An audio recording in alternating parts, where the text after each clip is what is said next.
Welcome to Moments with Marianne. I'm so delighted we're spending this time here today. We have a phenomenal show coming up, and our special guest today is Yvonne Tally. She's here to talk to us about her new book, Breaking Up with Busy.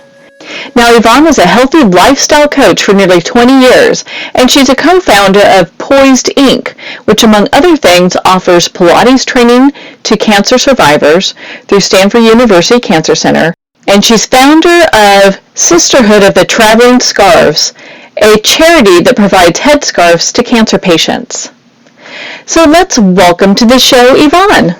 Well, thank you for having me. Oh, my goodness. I'm so glad we're having this discussion, and we get to share your new book, Breaking Up with Busy, which everyone needs, like, right now.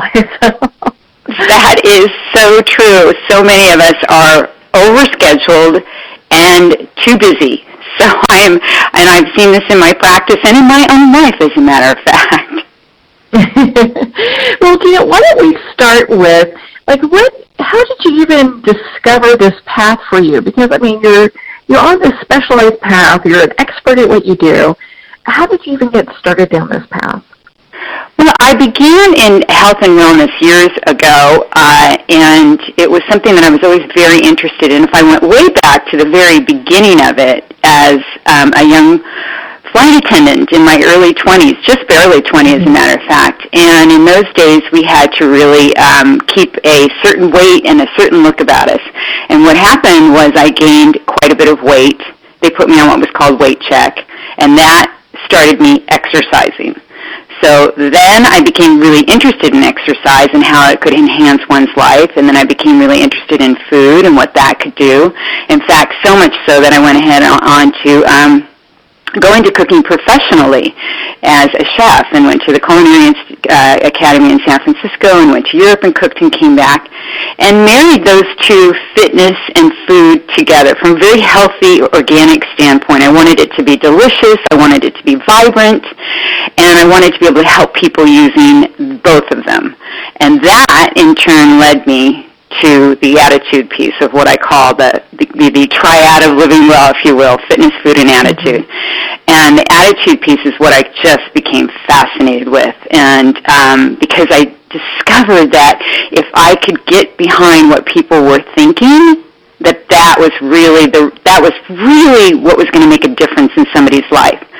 Not just what they were doing, but more what they were thinking that led them to doing what they were in their life. And that led me to neurolinguistic programming.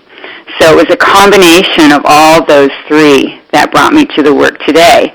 And about 18 years ago, I opened a fitness and lifestyle company called Poised, and started working with primarily women, 99% women, from that standpoint, the fitness, the food, the attitude. And what I found was no matter what age group, this feeling that they were always having to perform, always having to do it all, always having to race to catch up with their own life, that this is something that all women were starting to experience. And we as a culture, of course, were bringing in that status symbol of busy. If you're busy, you're better. If you're busy, you're important. And it just kind of started to erupt. And now we see it everywhere. And with the onset of technology, I'm afraid it's gotten even more easy to be busy. And it's also gotten very easy to compare ourselves with other people. And those two things together really set the ball in motion, if you will, at turbo speed. Without a doubt. I can remember in the 80s, it was like a big thing if you could multitask. That was like some of the keywords they were using back in the day. Exactly. Now we found multitasker. Yeah.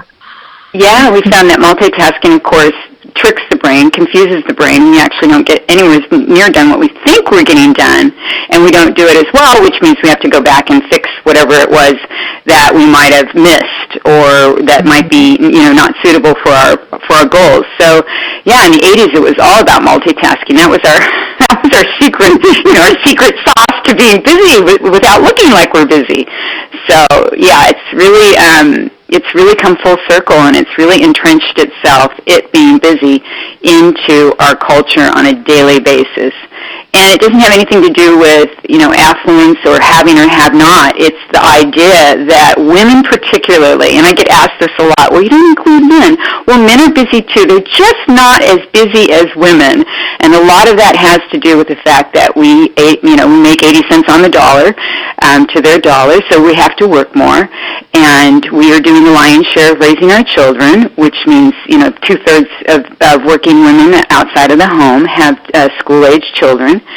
And, these are significant reasons why we're taking on more and more. We have to, most of us work now outside of the home, and working inside of the home and outside of the home. And if we're working full-time inside of the home, we still are picking up more and more things that we have to get done. Again, the world is smaller. We are comparing ourselves, what we have and have not, and that sets that ball into motion again about the significance and the status of being busy. Well, and so on that note, what are some of the key identifiers for women to go, gosh, you know what, I'm overscheduled, I'm overbooked, I need to kind of take a look at my lifestyle, make some changes? Right. Well, I think, I give 10 signs in the book of you need to break up with busy. And I think one of the really important ones is that we frequently opt out of doing something for ourselves when a loved one requests our time. And that becomes a habit. That becomes just our fallback. What I was going to do, let's say I was going to go to the gym and exercise. And that all of a sudden becomes a luxury rather than something that we're doing for the well-being of our health and mental wellness. So we opt out of that to do something for someone that we love. And we also have this mixed sense of doing too much, yet not enough. Like at the end of the day, we went, what was it that I did? I just know that I was really busy. And busy becomes the new normal. It just becomes something that is very familiar with us. And at the end of the day, when our significant other asks, or our loved one asks us, how was your day? Busy. That's what it was. And we can't, again, really recall what it was that we got done. And I think one of the significant things that I see and hear a lot is just a real basic thing, and that is eating at least one meal every day standing up or while doing something else. All of a sudden it becomes sinful or not acceptable to actually sit down at a table and eat, without interruptions or without electronics around us. And we also experience other things such as weight shifts, skin issues, even hair loss, insomnia, low libido. These are things that the women I've worked with have shared with me on a regular basis. And again, it's that often that feeling of just being overwhelmed and anxious. And of course, these are the signs, like I said, that are in the book, and they can be, an example of other things that might be occurring. But I've found that with the women that I've worked with, that these are things that continually come up, that constant feeling like we're rushing just to keep up with ourselves. So, and when that happens, it's, I say it's the universe's way to get us on a different track. The universe has a couple of ways of doing it, and that is they tap us on the shoulder, they whisper in our ear, or they, big smack alongside the head. And I would say that a lot of us know then that's when we start to pay attention, that we have to, make that change. And I know the big smack for me was ending up in the back of an ambulance thinking I was having a heart attack, but I was actually having a panic attack. And what was so ironic about that was here I was, this healthy, organic eating, fitness, mindful, positive thinking person, and here I was in the back of an ambulance having a panic attack, thinking it was a heart attack. And that was my thump on the head, and I call it my thump on the head from the universe to say, okay, we need to make some changes. And that's how I got to the book. So it was a blessing. It was a blessing, I guess. So. Oh, without a doubt. And it's interesting that you share with us just the panic attack and some of the main inspiration behind the book, because I've heard that from so many people where they feel like they are having a heart attack and it is a panic attack, and they don't know what to do next. It's like my life is overwhelming. I still have to do all these things. I have no idea how I'm going to make it all work. Exactly. And if you're a type of overscheduled woman that is the perfectionist, which was my issue, then we don't tell anybody about it. there's a shame attached, an embarrassment about, I cannot be this imperfect that I have lost this control. And so we hide it. And what I found was it just was something that I exposed organically in front of about 500 people at a conference I was speaking at.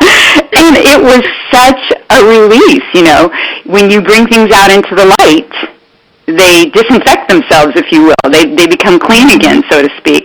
And it was a real release for me to be able to do that. And I had so many women coming up to me after that saying, oh my gosh, I've experienced the same thing. I don't know what to do about it. And at that point in my life, I was telling people, well, let's get that pattern set for you. Let's take the fitness. Let's take the food.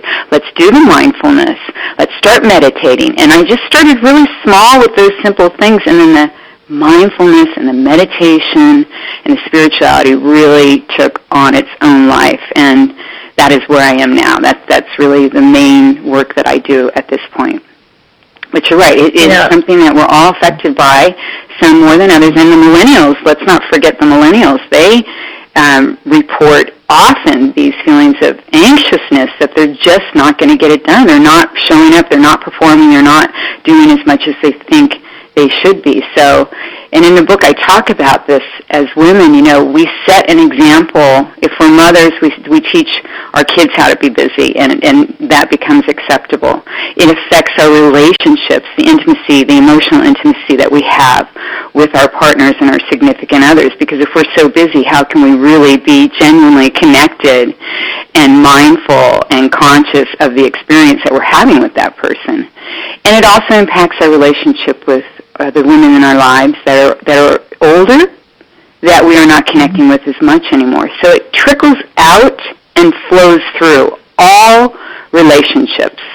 And again, part of the real interest for me in this book was not only what makes people tick and also how I could help women move through this, but also let's now start to make some changes for women as a whole, that we don't do this to the generations that follow us.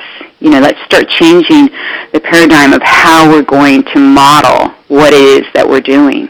And lighten up on ourselves. We don't have to get everything done. We can take a break. Leisure is not lazy. Stop. Hold the presses. Wait, we don't have to get everything done? Oh, right. Yeah. What a concept, right? Oh, my goodness. Yeah.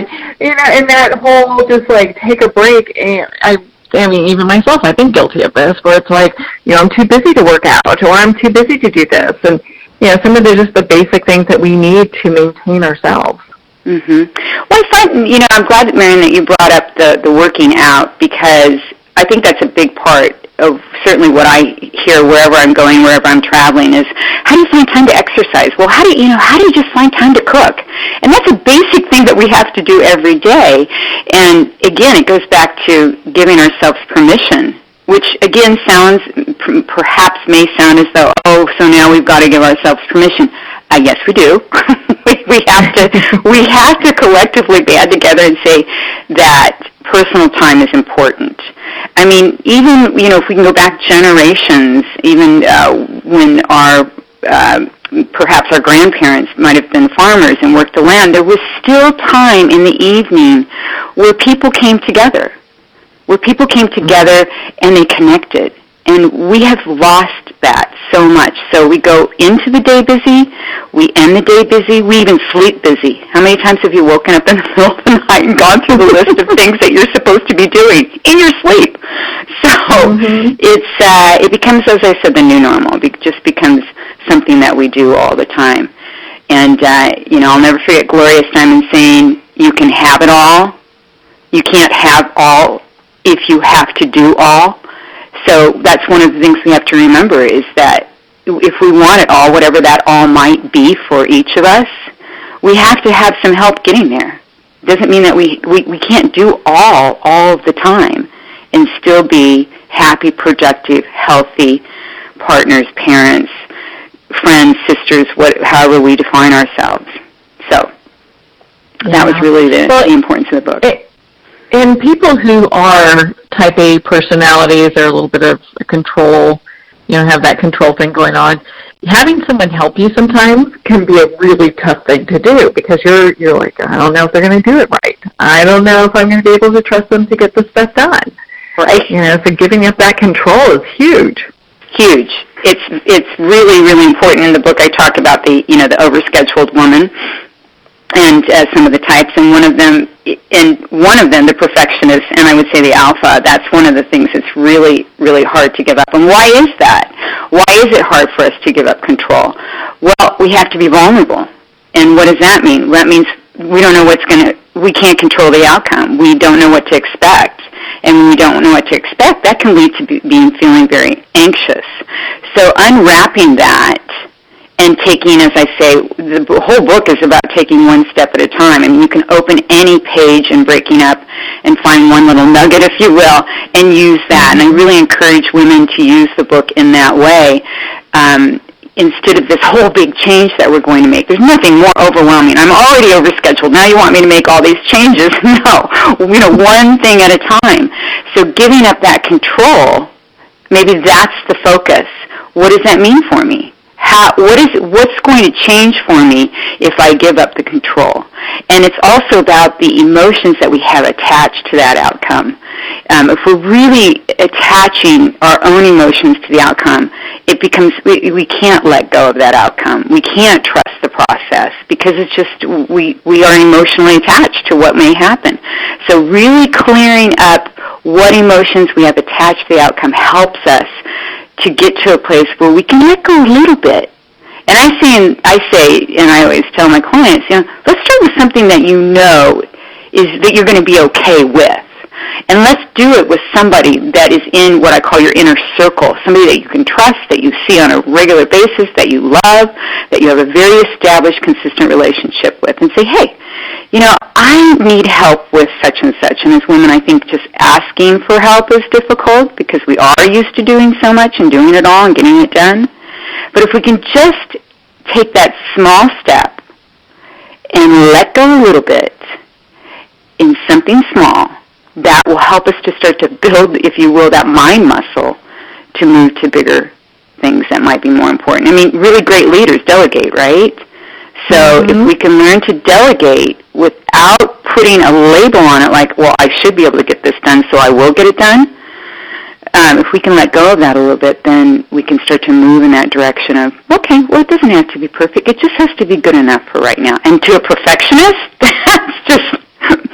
that is not okay to hear a lot of times. But again, if we start consciously with a small change, we can get ourselves there.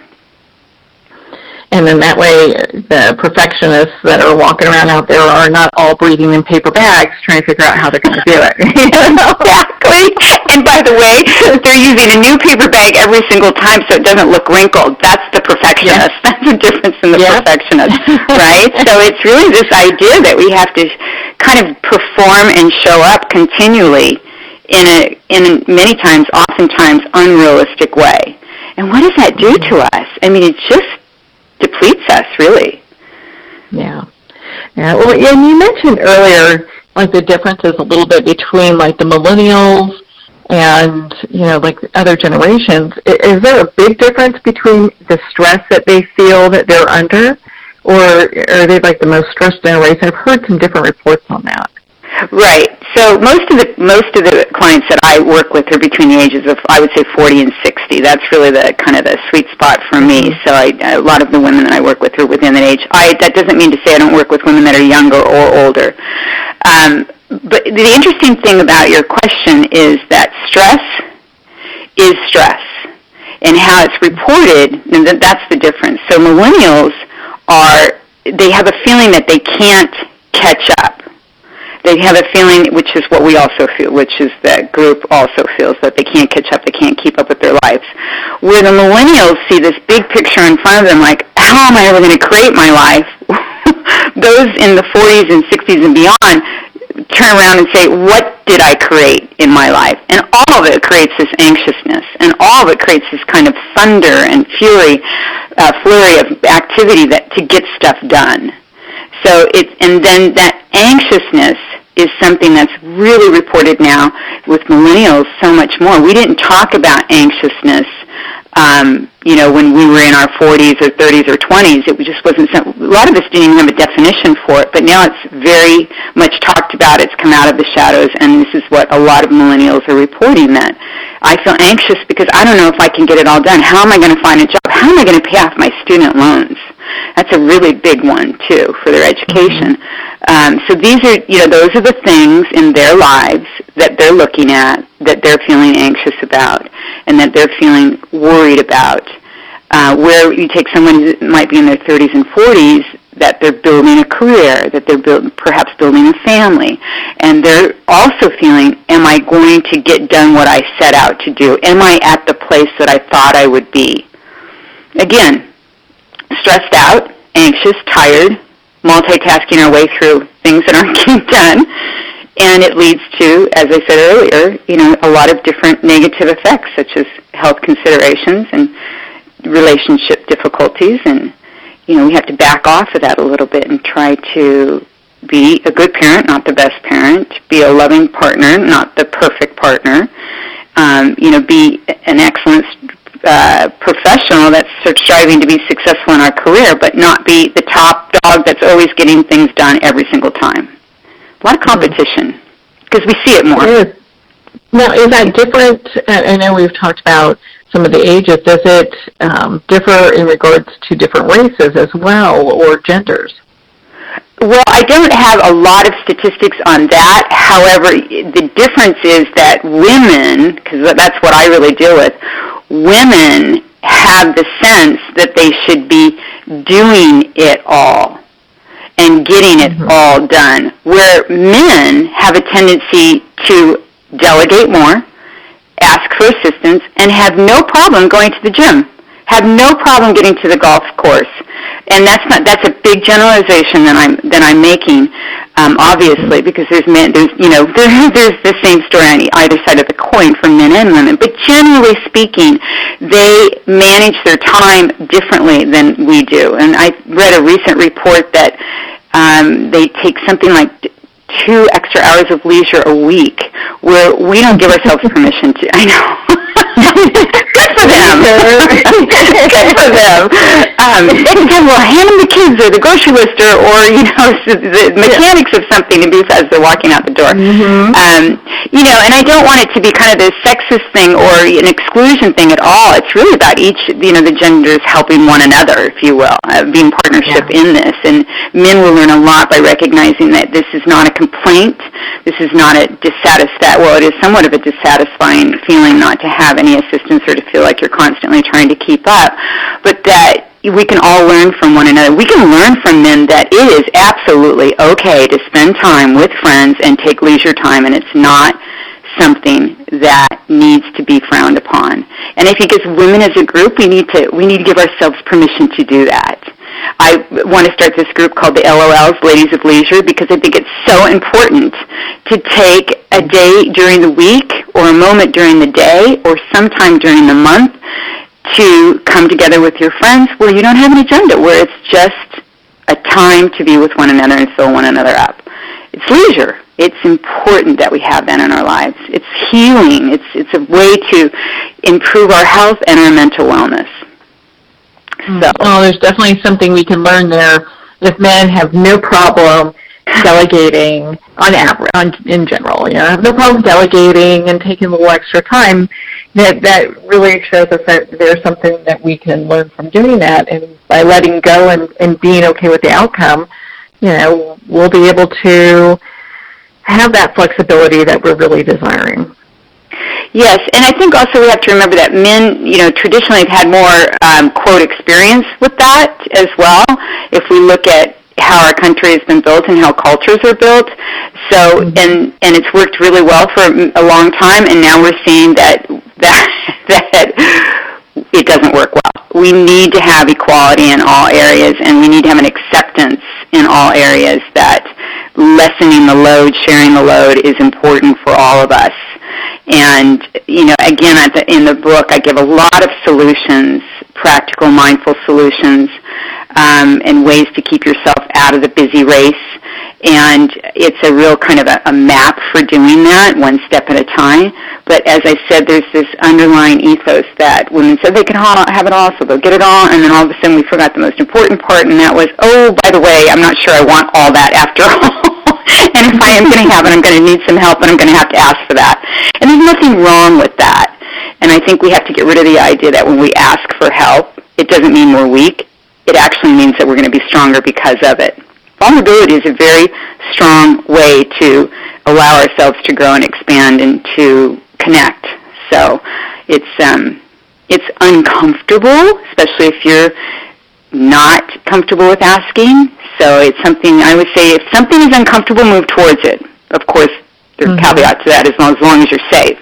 But if something's uncomfortable for us to do, that's usually a signal that that's something that we can move toward, that we should move towards or can move. I don't like to use the word should because there's so many shoulds in the world that are presented to us day in, day out. But it's something that we can move towards and explore further. And typically, if we move through that, we become stronger on the other side. Well, and I love how you talked about a little bit ago, in regards to also what it is that we are mirroring to the next generation. Because we don't want to teach these habits of being overbusy and being stressed to our children and their grandchildren, what have you. Yeah, and it's that imbalance between obligation and expectation, and then that lack of personal replenishment that leaves many of us feeling like we can't get caught up. And that's something, that feeling, when our kids, I remember my mother, she raised 6 kids on her own. I don't know how she did it. I raised one. I kept looking around for assistance. I mean, she raised 6 kids on her own, but she had a system. And she had no problem in making sure that things were done and the load was shared. But I do remember that she never stopped. And I remember later on, years later, after I had my daughter, and I'd say, come on, Mom, just sit down and relax. And she finally was at a point in her life where she could sit down and not feel like she was rushing all of the time. And I asked her one day, I said, I don't remember you ever doing this when you were growing up. She goes, where do you think I was supposed to find the time to sit down and relax? I was too busy trying to get the meals on the table and make sure all of you kids were where you were supposed to be. So, again, and I learned really well how to be busy, and I did the same thing. So it's a really open conversation that I have with my own millennial daughter that, personal wellness is important. It's the one way that you're going to continue to grow and keep strong. And so she's learned that, but go ahead. Oh, that's so funny because I have a friend that does the same thing. I have a friend, she never stops. She's so thin because she runs around so much. It's true. Sit. It's like, you could tell it's just killing her to do it, Yeah. And for some people are just, they're wired to move. My business partner is like that. My business partner will be 81 in 2 months, and I've never met anybody that goes the way that she goes. And she loves it. It's the way that she's wired. But what she does is she takes time to replenish. So she does take days off that are completely absent of work and noise and anything else. So she's found that, that balance. But for her, generally speaking, she's a go-go. She just gets up and goes. And where I'm the other person where I will go, but then I also need that space of time each day where I'm in a quiet space, I spend time meditating, and that's how my body functions. That's how I function well, is to have that place in my day where that can happen. But again, I had to give myself permission for that. I had to end up in a very expensive ambulance ride, which I call the Uber of all Ubers, and figure out that, this isn't working. So, Yes, I mean, it's so easy to get into that trap, and then I have another dear friend, he's always telling me, well, I'm just so busy, I'm just going, and it makes me anxious just hearing it sometimes. Yes, exactly. You see that anxiousness, when we look at other, it's hard to relax around somebody that's always up, down, in, out, and it's but for other people, for instance, I visited my daughter's office, and everything is open. There's 50 people and everything is open. And I said, how do you concentrate? She goes, what do you mean? I said, how do you focus with all the noise? She goes, what noise? I mean, they're just wired differently. It's something that they've been, experiencing their whole life. As far as they work in cafes where there's, the noise around them, in their offices, things are very open. It's this collective, collaborative type of environment where my generation, everybody had an office, or they had the quiet space rule within that office. So it's just different, and we get used to what we're familiar with, and that's how we establish the habits, and that's how we get to a space where we use habits that aren't good for us or that are not resourceful. So it's just, it all depends on what we're trained to do, what we're familiar with, and what we continue to make happen in our own life on a daily basis. Well, and I know in your book, No, go ahead. I'm sorry. No, it's okay. And there's a portion in your book you talk about spiritual solutions, and then so when we look at breaking up with busy, how can there be a spiritual component? I think that's thank you for that question, because I find that in connecting with, at least for me, my inner voice, my intuition, it is a powerful tool for gaining clarity, igniting my own inspiration, and also for relieving tension and mindfully attuning to positive aspects of any situation. And we may call it spirituality, religion, or universal energy, but a belief and a faith in something beyond ourselves can, at least I believe, can open up our mind and our heart to living a life with more kindness, with more love and compassion and empathy. And when we can come from that place, we expand our capabilities to see things through a different lens, one that may offer answers and solutions that we might have missed when we turn away from listening to the voice of our heart, which is what I call spirituality. So it is another, if you will, another tool that I use to gain insight and perspective and direction. And that belief that there's something beyond ourselves, that we're not alone, that we're connected, that a greater source amongst us, around us, through us, however we want to relate it, part of a soulful connection, whatever our words are. But it's the basis of belief that that there's something beyond us, and that we're connected to something that can be powerfully influencing in our lives. And that, if we have that is another tool to help us stay centered. So when the difficulties show up, we're met with the surprise of the day, and we throw our arms up and we say, "You're kidding, now what am I going to do?" type of a reaction. If we pause, and I talk about this, pause, imagining that big pause button, hit that pause button, take a few deep breaths, and the trust in the uncertainty that there is going to be a source beyond my own personal attributes, beyond my own practical solutions, that there's a source that is going to be present. The energy, if you will, the energy that we create is what we connect and what we draw to and what we attract. So if we're in a mindful space and we're in a spirited space, in a soulful place, we're going to attract, I believe the same. Mm-hmm. Without a doubt. Well, and it really puts things in perspective when we look at any kind of path that we're walking with that spiritual aspect, because it really, we're able to look at the bigger picture as opposed to sometimes getting kind of stuck in the minutia. Yeah, I love that you said looking at the bigger picture. Yes, it is about the big picture, because we can get stuck in those little tiny details. It's like trying to get a knot out of a shoe. If we're just really focused on getting that knot out of the shoe and we get deep into it, we start pulling on the strings that are creating the knot tighter. It's the backing up. Yeah. It's the bigger view that we can, and because we open our perspective. I always say it's like standing on a beautiful sandy knoll overlooking an ocean, where you get the broad view of the ocean and the sand and the sunset. But if you're right at the water's edge, you're not going to see as much. So packing up and getting our big picture, and then allowing what I call the tools.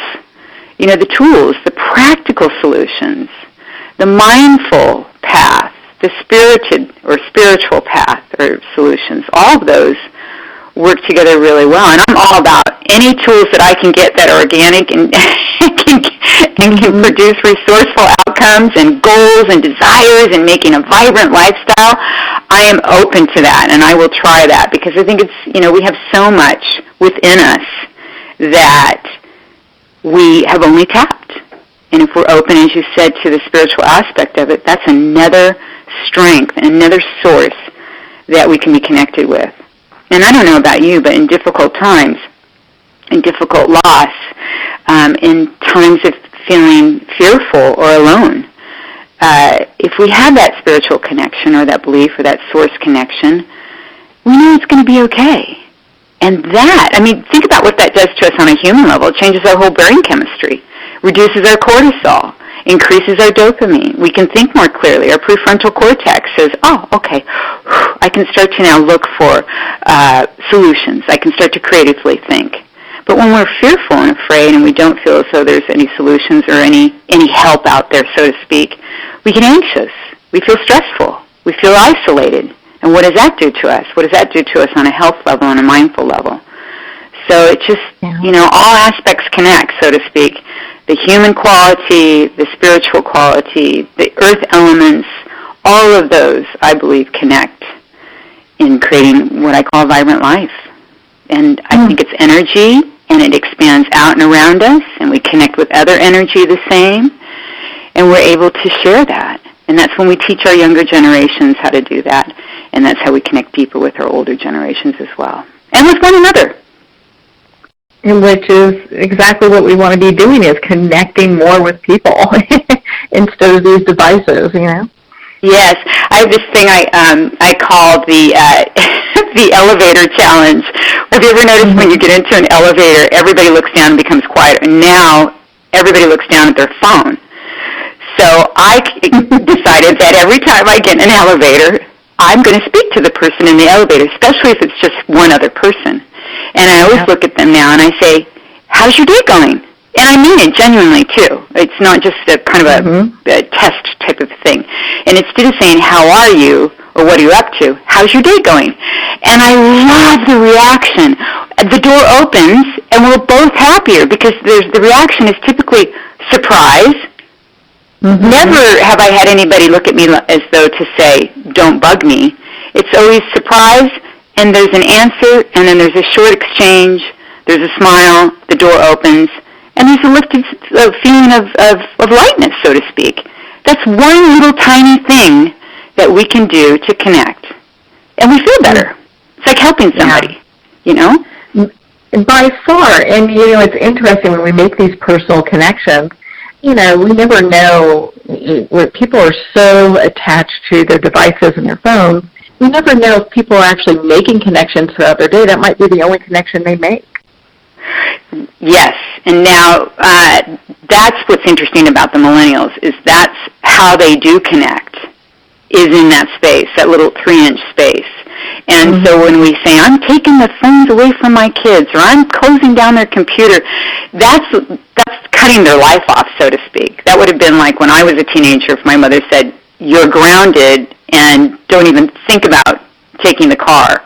Well, anyway, she used to forget the phone, right?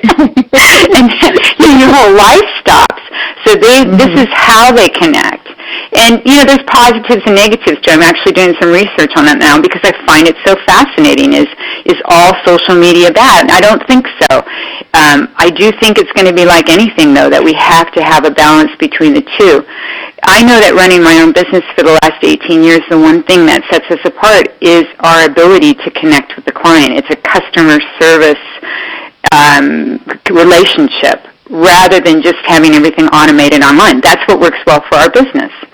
Other businesses are going to work well having everything automated, but we find that the relationship, we always say we're not selling lifestyle, we're not selling Pilates, we're not selling fitness. We are sharing a relationship with clients.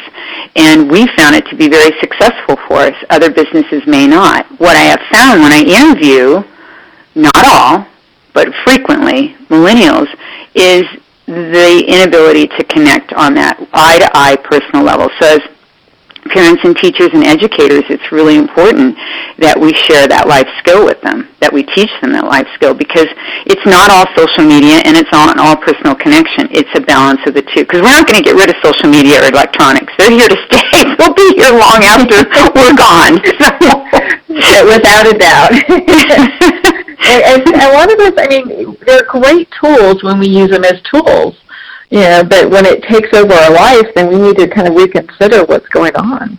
Right, exactly. I couldn't agree more. And again, it's that balance. How do we find that balance?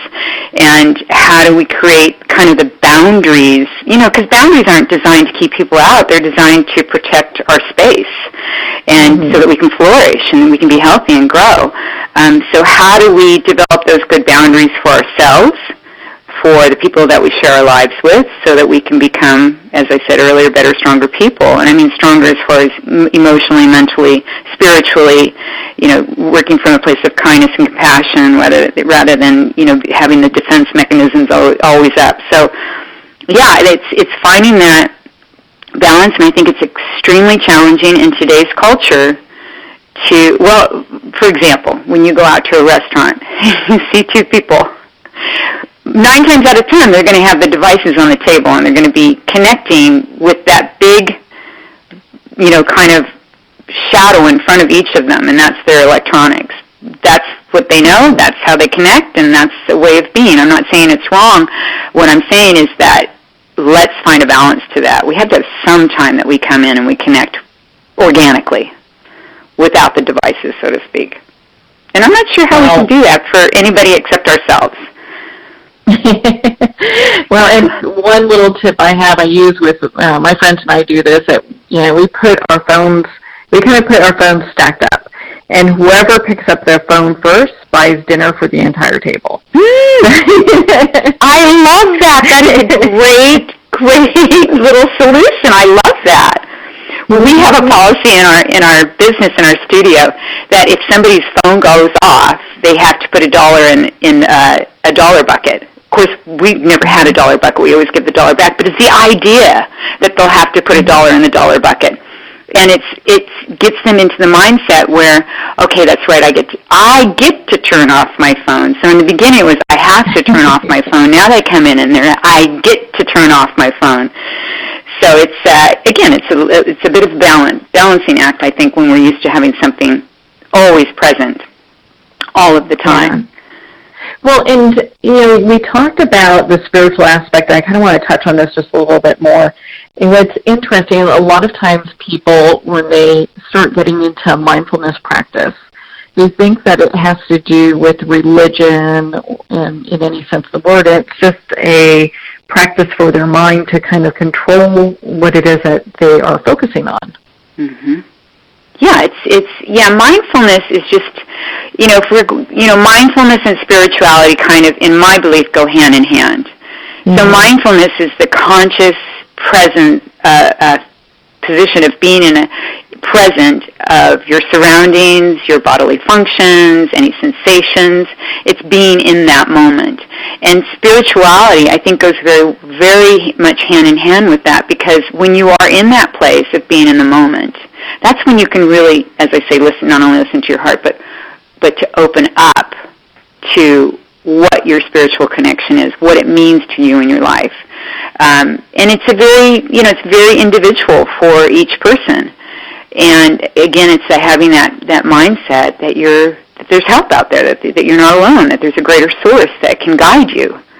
And I think it's hugely powerful to have that, as far as using it as a tool or using it as a source of anything, wellness, love, compassion, connection, whatever that might be. Yeah, whatever that is for them. Because I know it's used across so many different like healing techniques and different coaching programs. It's such a huge resource. I just wanted to touch on that for a little bit.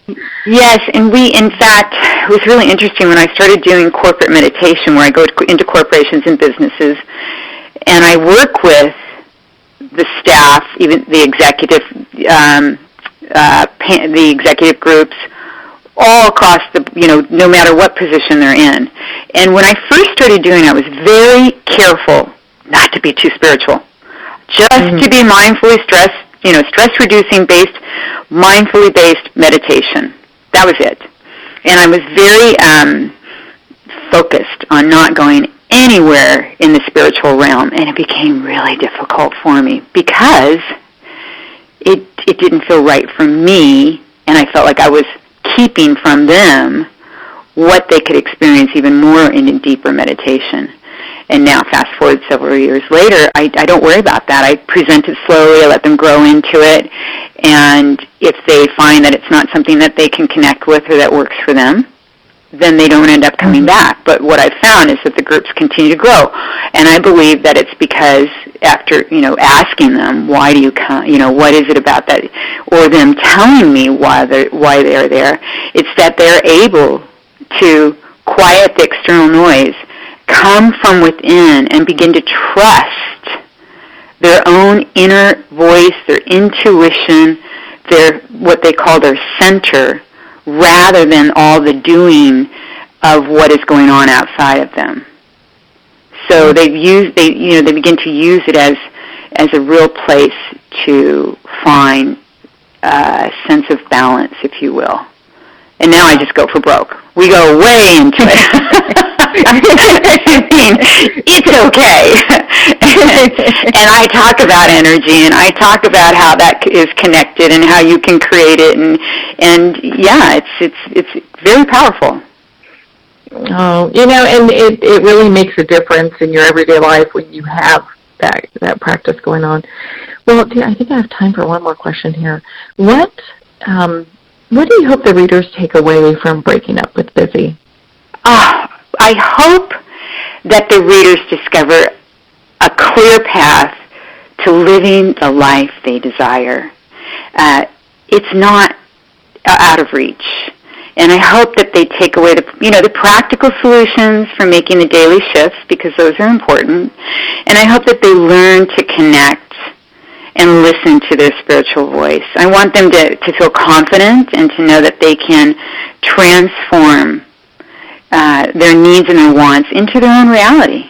The Breaking Up with Busy is about mindful intentions, clear and thoughtful communication, healthy boundaries, and a big dose of love and compassion for one another. That's what I hope they take away, and I hope they find that they can be who they are without being everything to everyone else, and that it's okay to lighten up and take time. It's important. It's necessary, not only for ourselves, but for, as we talked earlier, about the generations that come before us and after us. I remember I'll just finish up with this real quickly, and I remember I was talking to my daughter, Juliet, and about time and how important it was, and how people feel so strapped with it. And she said to me, she goes, you can't make time, Mom. It's not like you can go out and find it in a bush or somewhere hiding. She said, you got to plan time. That's the way that we can make our lives different, is by planning to make time. So I ask everyone, plan to make the time to make your life the life that is meaningful to you. Plan it. Because it's just like anything else. If you plan it, you'll focus on it, you'll put the energy in that direction, you'll open your mind space and your heart space, and things will start to happen. Well, and that's when you make plans for doing something, it's not wishful thinking, it's not someday I'll be able to have more time to spend with my family, or time to work out, or time to walk the dog, whatever it is. It's something that you're doing. It is a action word. It's more getting into action about your life. Yeah, and I think that's a great point. And I think when we put together the mindset first, coupled with the action, that's when we're most in sync. That's when we're really in the flow of things. And taking the time to really discover, as we do in Breaking Up with Busy, to discover, what's the root of what's the root of what I'm doing that's stalling me, and what's the root of what I'm doing that's inspiring me. Both those questions need to be answered, because then we know what we can plan and what we can pattern after if we know what's really inspiring us and what's moving us forward. And if we identify what's holding us back and holding us down, we can eliminate that pretty easily because there's, over several ways to do that in that book. That's for sure. Practical and spiritual. It is very practical. I loved your book, Breaking Up with Busy, and highly suggest our listeners pick up their own copy. Yvonne, where can people connect with you and be part of your community? Oh, thank you for asking. They can go to YvonneTally.com, and that will give them all my resources there that they can connect with me right there in that space. Well, I'm part of your community. I highly suggest everyone do the same.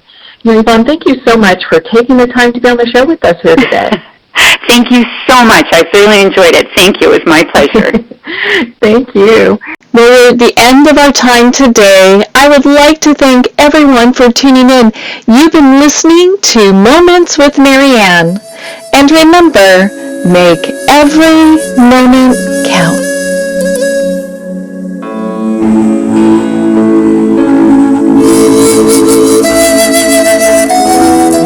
In a single moment, your life can change. Moments with Marianne is a transformative hour that covers an endless array of topics with the best of the best. Her guests are leaders in their fields, ranging from inspirational authors, top industry leaders, and business and spiritual entrepreneurs. Each guest is gifted and a true visionary, a recognized leader in her own work, and while teaching others to develop, refocus, and grow, Marianne will bring the best guest and sometimes a special surprise. Don't miss this. You never know just which moment will change your life forever. Moments with Marianne airs every Thursday, Friday, and Sunday at 8 p.m. Eastern, 6 p.m. Mountain Time. Make sure to tune in and visit momentswithmarianne.com for more information.